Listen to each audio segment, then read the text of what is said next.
रहमतुल्लाहि व बरकातुहू। मौलाना मोहम्मद यूसुफ लुधियानवी शहीद नव्वरल्लाहु मरकदहू का एक फतवा है जो मुझे समझ आई तहकीक करने पर। आपके मसाइल और उनका हल। एक शख्स ने सवाल किया कि हम ट्रेन में सफ़र कर रहे हैं तो वहाँ पे नमाज का टाइम हो गया है, तो पानी भी नहीं है, तो कैसे नमाज पढ़ें।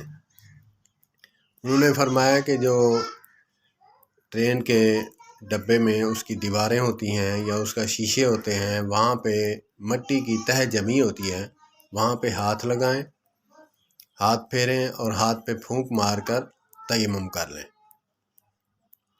और इस फतवे पर मुझे याद था, तो मैं माजूर बंदा हूँ, तो मैं वुज़ू करके गया घर से जुमा में।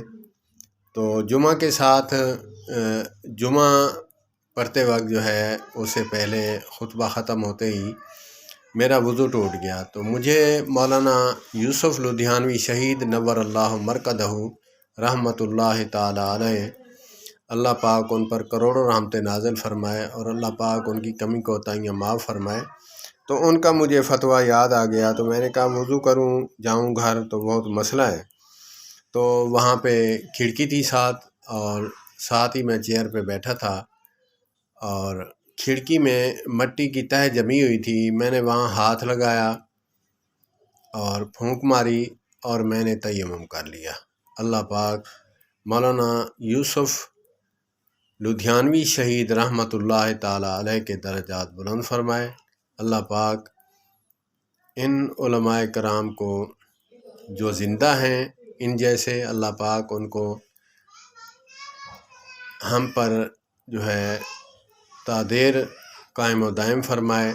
जितनी ज़िंदगी है उनसे हम फ़ायदा उठाएं, और जो वफ़ात पा चुके हैं उनके फतावों से, उनकी लिखी हुई तसनीफ़ में से हम फ़ायदा उठाएं। अल्लाह पाक उलमाए कराम को सलामत रखे, और उलमाए कराम जो वफ़ात पा चुके हैं अल्लाह पाक उन पर करोड़ों रहमतें नाज़िल फरमाए। अस्सलामु अलैकुम।